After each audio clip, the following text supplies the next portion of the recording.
બગદાણાની અંદર જે નવનીતભાઈ ઉપર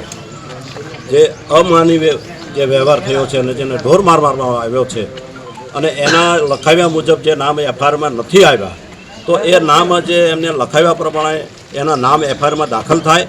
અને નવનીતભાઈને ન્યાય મળે એ અમારી સર્વ રાણપુર તાલુકાના દરેક અમારા કોળી સમાજની માંગ છે. બગદાણા જે નવનીતભાઈ ઉપર જે હુમલો થયો એ ખરેખર અમાન્ય છે, એને મેં વખોડી કાઢવી છે. અને જે એફઆઈઆર નવનીતભાઈએ લખાવી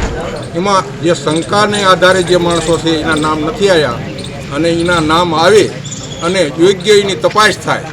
અને એને નવનીતભાઈને યોગ્ય ન્યાય મળે એવી લાગણી અને માંગણી રાણપુર તાલુકાના સમસ્ત કોળીની છે. આજે એવી વિગત છે કે આજે અમારા સમાજના આગેવાન શ્રી નવનીતભાઈ બાલદિયા એમની ઉપર જીવલેણ હુમલો કરવામાં આવ્યો અને આતંકવાદીને કોઈ ધર્મ કોઈ નાત હોતી નથી. એ અસામાજિક તત્વો દ્વારા જ્યારે એની પર જીવલેણ હુમલો થયો છે અને જ્યારે એ જીવન મરણ વચ્ચે ઝોલા ખાઈ રહ્યા છે ત્યારે એમના કહેવા મુજબ પોલીસ અને પ્રશાસન દ્વારા ક્યાંક ને ક્યાંક એમની ફરિયાદી લેવામાં આવી નથી. જે એમને કીધું એ મુજબની ફરિયાદી ઉધારી નથી અને આજની તારીખે એમની અપીલ છે કે સીસીટીવી ફૂટેજની અંદર જયરાજભાઈ પાછળના પડદેથી જે એમની ઉપર હુમલો કરવામાં આવ્યો છે, જયરાજભાઈએ હુમલો કરાવ્યો છે, ત્યારે આજની તારીખે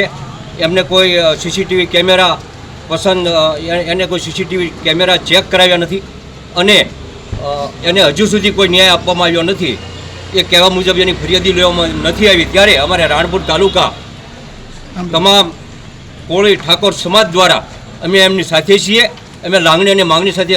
સરકારશ્રીને ભાઈ શ્રી હર્ષ સંઘવી સાહેબને વિનંતી કરીએ છીએ કે એમને સત્ય ન્યાય મળે અને સિયાનો સાચો ગુનેગાર છે એ ગુનેગારને ફરી ઉલટ તપાસ કરી એને એફઆઈઆરમાં દાખલ કરવામાં આવે અને સંવિધાનના નિયમ મુજબ એને સજા કરવામાં આવે એવી અમે લાગણી અને માગણી સાથે મામલતદારશ્રીને આજે અમે રજૂઆત કરવા આવીએ છીએ. અમારે બગદાણા ગામની અંદર જે અમારા સમાજના નવનીતભાઈ ઉપર હુમલો કરવામાં આવ્યો, હુમલાની અંદર માયાભાઈ આયરના દીકરાનું નામ સંડવાણેલું હોય અને એ એફઆઈઆરની અંદર નામ ન સૂચવાનું હોય તો એના માટે એનું નામ એફઆઈઆરમાં સૂચવાય અને અમારા સમાજને કોળી સમાજ તેમજ ઠાકોર સમાજ રાણપુર તાલુકાનો સર્વે મળીને એનો ન્યાય માગી. તો અમે એ માટે મામલતદાર સાહેબને આવેદનપત્ર આપ્યું છે અને સંઘવી સાહેબ તેમજ મુખ્યમંત્રીને અમારી એવી રજૂઆત છે કે નવનીતભાઈને ન્યાય મળે અને સાચા આરોપીઓને સજા મળે.